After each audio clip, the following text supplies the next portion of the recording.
Hi friends, today நம்ம பார்க்க போறது கோகி கிச்சன்ல என்ன அப்படினா மதுரை ஸ்பெஷல் பட்டர் பன் தான் பார்க்க போறோம். சோ அதுக்கு என்ன பண்ணனும் அப்படினா பன் எடுத்து வச்சிக்கிறோம். தென் நமக்கு வந்து பட்டரையும் எடுத்து வச்சிருக்கோம். சோ பட்டர் வந்து கொஞ்சம் தவால நம்ம வந்து போட்டு வச்சுக்கலாம். சோ அதுக்குள்ள இந்த பன்ல நம்ம துருவி போட்டுக்கலாம் பட்டர்ஸ்லாம்.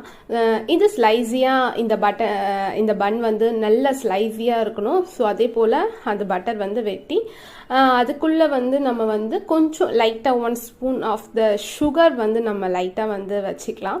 ஸோ வச்சுட்டு நம்ம அதை டிப் பண்ணி தவால நல்ல ஸ்கிரிப்ஸியாக நல்லா வந்து அது வந்து பட்டர் தடவி வச்சிடலாம்.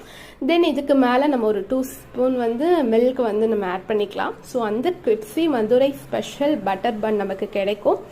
இது நம்ம ஸ்டவ் பண்ண போகிறோம் என்ன அப்படின்னா இது எடுத்து ஒரு பிளேட்டில் மாற்றிக்கலாம். ஸோ மாற்றி இது மை ஃபேமிலிக்கு நான் கொடுத்துருக்கேன். நீங்களும் டேஸ்ட் பண்ணி பாருங்கள் உங்கள் வீட்டில். Very special of the butter bun. Thank you so much.